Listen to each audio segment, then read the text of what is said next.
Chainsaw Man começa de um jeito quase ofensivo para quem espera qualquer estrutura clássica de shounen. Não existe sonho grandioso, não existe destino, não existe promessa, existe fome, existe dívida, existe um garoto que acorda todo dia já devendo a própria existência. Denji não vive no mundo, ele é tolerado por ele, desde que continue pagando o que deve, mesmo que nunca consiga quitar. A vida de Denji antes da segurança pública não é trágica no sentido cinematográfico, ela é miserável no sentido cotidiano. Não há grandes vilões, apenas gente explorando alguém que não tem escolha. A Yakuza não precisa ser cruel ativamente, porque a estrutura já faz isso por eles. Denji aceita caçar demônios não porque isso é corajoso, mas porque é isso ou morrer de uma forma ainda mais invisível. E essa diferença é importante. Denji não luta contra a morte, ele tenta escolher uma versão dela que doa menos. Pochita é o único elemento de afeto real que existe nesse começo, e mesmo isso não é idealizado. Eles não sonham juntos, eles não falam sobre o futuro, eles compartilham a mesma miséria. Pochita não salva Denji emocionalmente, ele apenas torna a existência suportável. Quando o pacto acontece, não soa como um milagre, soa como última opção, é literalmente vida em troca de função. E isso define tudo que Chainsaw Man vai ser dali pra frente. Você só continua existindo enquanto for útil. Quando Denji renasce como Chainsaw Man, não há celebração. O corpo dele vira ferramenta. A transformação é grotesca, barulhenta, desconfortável. Não existe glamour. O anime faz questão de mostrar que poder aqui não é bênção, é deformação. A serra elétrica não é símbolo de força, é símbolo de brutalidade industrial, de algo que serve para cortar, destruir e seguir em frente sem olhar para trás. Makima entra na história não como vilã, mas como administradora do sofrimento. Ela não precisa mentir, ela apenas apresenta a realidade de forma organizada. Ou você trabalha pra gente, ou você morre. Não há emoção nisso, e é exatamente isso que a torna tão perigosa. Ela entende que para alguém como Denji, isso não é coerção, é oportunidade. Makima oferece comida, oferece abrigo, oferece pertencimento mínimo, e isso basta. Denji não se sente manipulado porque nunca teve referência de escolha real. Ele associa cuidado com posse, porque foi assim a vida inteira. Se alguém te alimenta, essa pessoa manda em você. Simples. O sistema venceu antes mesmo dele perceber que estava jogando. Denji não entra na segurança pública como herói em formação, ele entra como propriedade funcional, e o anime não tenta suavizar isso. Desde o começo fica claro que ele é visto como um ativo de risco, algo poderoso, mas descartável se necessário. A Makima não se apega, ela gerencia. E o Denji aceita tudo isso porque, pela primeira vez, ele tem o direito de desejar algo além de sobreviver. Seus desejos são pequenos, quase patéticos, mas profundamente humanos. Comer bem, dormir numa cama, ser tocado, sentir que existe pra alguém. Chainsaw Man não ridiculariza isso, ele mostra como o mundo transforma necessidades básicas em instrumento de controle. E essa primeira parte da história é fundamental porque ela estabelece a tragédia central do anime. Denji não está sendo corrompido, ele está sendo moldado exatamente como o sistema precisa. Ele não perde inocência porque nunca teve o luxo de possuí-la. O que ele perde aos poucos é a capacidade de perceber que algo está errado. E isso é pior. Quando Denji entra oficialmente para a segurança pública, a sensação não é de mudança de vida, mas de troca de ambiente. O mundo continua hostil, só que agora ele é organizado, regulamentado e institucionalizado. Antes, o Denji era explorado pela Yakuza de forma caótica. Agora ele é explorado por uma estrutura que chama isso de serviço essencial. A diferença não está na violência, mas na forma como ela é justificada. A segurança pública em Chainsaw Man não é apresentada como uma organização heróica. Ela funciona como um órgão de contenção, quase burocrático, e existe para impedir que o caos ultrapasse um limite aceitável. Os caçadores não são símbolos de justiça, são funcionários substituíveis. Isso fica claro não pelo discurso, mas pela rotina. Mortes são comuns, funerais são rápidos, a engrenagem não para. E é nesse contexto que Aki Hayakawa ganha destaque como contraponto direto do Denji. Aki é tudo aquilo que o sistema espera de um caçador: disciplinado, contido, focado em um objetivo maior. Ele acredita na ideia de sacrifício constante. Diferente de Denji, que se destrói porque não sabe fazer diferente, Aki se destrói porque acha que precisa. Ele aceita contratos que encurtam sua vida porque acredita que o fim justificará o custo. O detalhe mais cruel é que Aki não é enganado. Ele sabe exatamente o que está fazendo, ele sabe quanto tempo de vida está perdendo e sabe que não haverá recompensa proporcional. Mas mesmo assim, continua, porque parar significa admitir que toda a dor até ali não teve sentido, e isso, para o Aki, é mais insuportável do que a morte. Já a Power entra nesse cenário como um corpo estranho. Ela não se encaixa na lógica institucional porque não finge aceitar nada disso. A Power não respeita a hierarquia, não entende sacrifício coletivo e não se importa com missões se ela não as beneficiarem diretamente. Ela é egoísta, impulsiva e mentirosa, e justamente por isso ela expõe a hipocrisia do sistema. Enquanto o Aki finge que tudo é necessário, a Power deixa claro que ninguém ali é pago o suficiente para morrer daquele jeito. A convivência dos três não cria um time no sentido clássico, não há união verdadeira, apenas coexistência forçada. Denji aprende com Aki a seguir regras, mesmo sem compreender seus fundamentos. Power aprende a simular comportamento humano básico para sobreviver naquele ambiente. Aki aprende contra a própria vontade que nem todo mundo consegue transformar dor em propósito. O arco do Demônio da Eternidade é um ponto de virada porque ele remove qualquer ilusão de controle. Presos em um espaço que não obedece lógica física, os personagens são confrontados com o medo mais básico: morrer ali, lentamente, sem testemunhas, sem narrativa heróica. A eternidade não é apresentada como algo grandioso, mas como repetição sufocante. O verdadeiro horror não é o demônio, é a espera. A reação de cada personagem revela exatamente quem eles são. Alguns entram em pânico, outros entram em negação, outros tentam manter a ordem. Denji, no entanto, reage de forma diferente. Ele não tem apego à própria integridade, ele aceita se destruir porque isso sempre foi o normal. A luta contra o demônio da eternidade não é vencida por bravura, mas por exaustão. Denji vence porque está disposto a sofrer mais tempo do que o inimigo. E esse momento deixa claro um ponto central da obra. O sistema recompensa quem consegue suportar mais dor, não quem é mais justo ou mais forte. Denji não aprende uma lição moral, ele aprende que se machucar funciona, e isso é profundamente perturbador. Após esse arco, a rotina volta quase ao normal, e isso é talvez o aspecto mais cruel.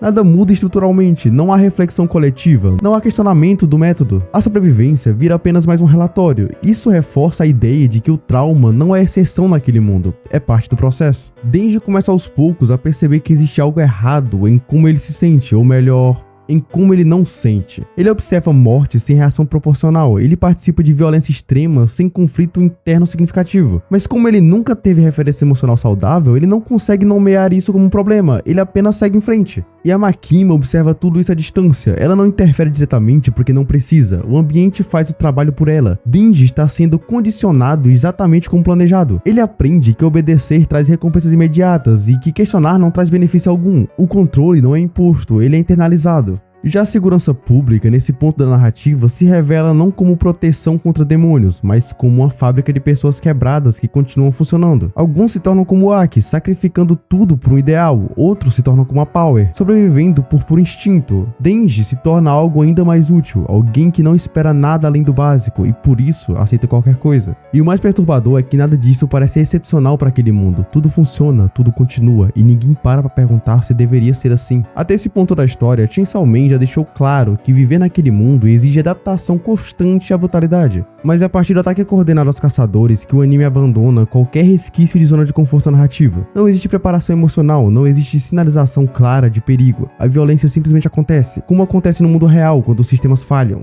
de forma abrupta, confusa e irreversível. As mortes não são tratadas como clímax dramáticos, elas são rápidas, secas, muitas vezes fora de quadro. Personagens que pareciam ter algum espaço narrativo desaparecem sem despedida. E isso não é descuido de roteiro, é escolha consciente. Chainsaw Man se recusa a transformar a morte em espetáculo. Ela é banalizada porque dentro daquele sistema ela já é banal. E esse arco serve para mostrar que o problema nunca foram apenas os demônios. O verdadeiro terror está na previsibilidade da perda. A segurança pública não entra em colapso quando vários agentes morrem. Ela se reorganiza, substitui peças, continua operando. O sistema foi projetado para absorver esse tipo de dano sem se questionar. Makima, mais uma vez, se destaca pela forma como reage. Enquanto outros entram em choque, ela mantém controle absoluto da situação. Não porque seja insensível, mas porque entende perfeitamente o funcionamento daquele mundo. Pessoas morrem, recursos são realocados, missões continuam. A vida humana não é o centro da equação, a estabilidade é. E o Denji observa tudo isso sem saber exatamente como agir. Ele sente que deveria sentir algo, mas não consegue acessar essas emoções. A morte não o revolta, não o motiva, não o paralisa, ela apenas acontece. E isso incomoda, mesmo que ele não saiba explicar o porquê. Pela primeira vez, Denji percebe que talvez exista algo de errado dentro dele. Não porque ele seja cruel, mas porque ele foi moldado para funcionar assim. O confronto com o Katana Man funciona como espelho distorcido dessa trajetória. O inimigo não é apenas alguém com poderes semelhantes, mas alguém que compartilha uma origem parecida. Ambos foram usados, ambos perderam tudo, ambos odeiam o sistema que os criou. A diferença está na reação. O Katana Man transforma seu ódio em objetivo explícito. Denji não transforma nada, ele apenas continua. E essa luta não entrega nenhum tipo de triunfo. Quando termina, não há sensação de justiça restaurada, não há alívio, apenas a confirmação de que a violência gera mais violência e que vencer uma batalha não resolve o vazio que vem depois. Denji não se sente melhor, ele só segue em frente porque é isso que se espera dele. Enquanto isso, o Aki se aprofunda ainda mais em seu caminho autodestrutivo. A revelação do contrato com o demônio do futuro não é um choque para ele,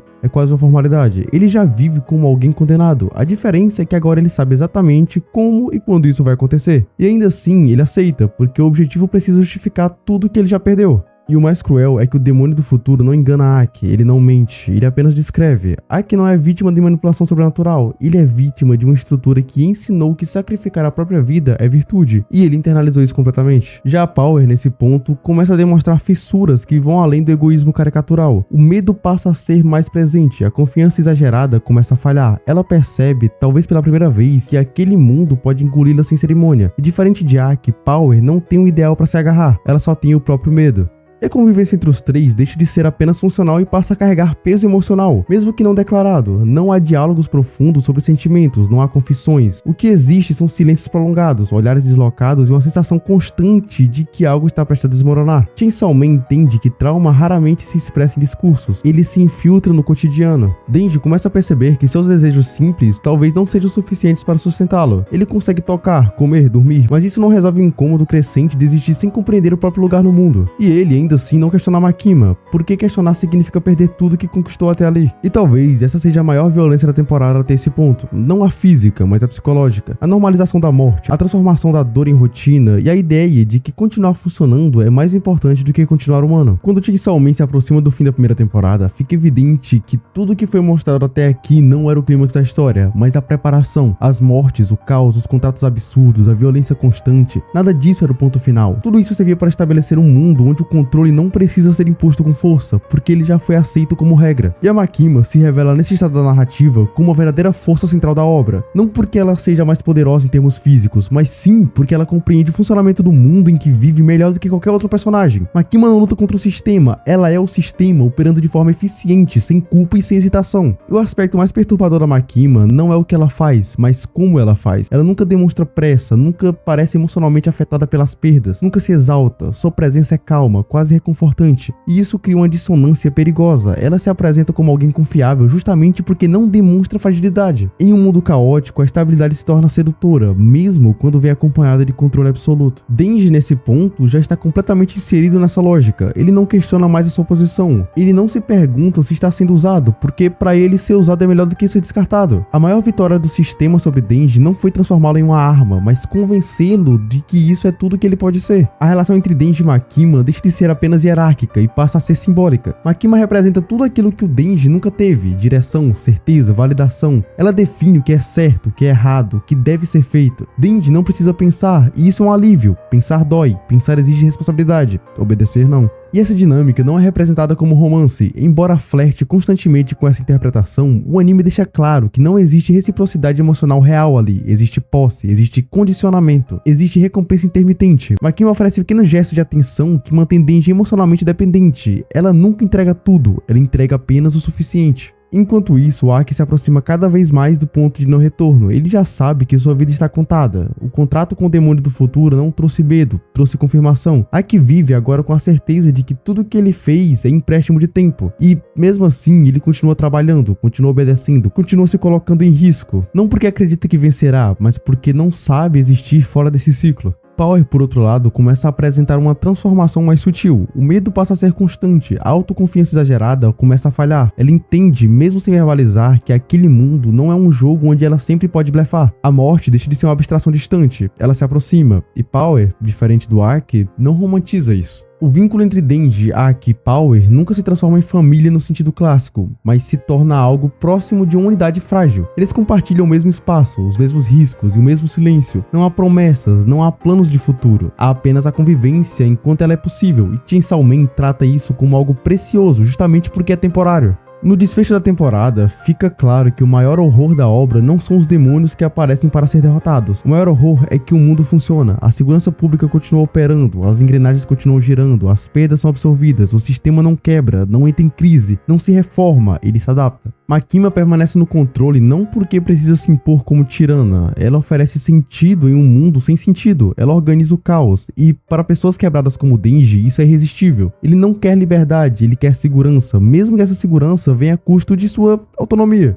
A temporada termina sem oferecer redenção, não há discurso sobre mudança, não há promessa de que as coisas vão melhorar. Há apenas a certeza de que tudo que foi construído até ali servirá para algo maior, mais cruel e mais calculado. Denji não venceu nada, ele apenas sobreviveu mais um pouco. E talvez esse seja o ponto mais honesto de Chainsaw Man. A obra não tenta convencer o espectador de que o sofrimento gera crescimento automático. Ela mostra que muitas vezes sofrimento gera adaptação, gera pessoas que aprendem a funcionar mesmo quando tudo dentro delas está errado. E a pergunta final que a primeira temporada deixa não é sobre quem é o vilão ou quem é o herói. A pergunta é, até que ponto alguém pode ser moldado antes de deixar de ser alguém? Denji ainda existe ali, mas já não é inteiro. Aki ainda respira, mas já está condenado. Power ainda ri, mas agora sabe que pode perder. Chainsaw Man não termina com um soco final ou uma explosão maior. Ele termina com algo mais inquietante, a certeza de que o mundo continuará exatamente como é e que pessoas como Denji continuarão sendo criadas, usadas e descartadas. Não por maldade individual, mas porque o sistema foi feito para isso. E isso, no fim das contas, é o verdadeiro horror de Chainsaw Man. Bom, por hoje é isso. Espero que vocês tenham gostado. Eu sou o Sempas, tenham um bom dia e até o próximo vídeo.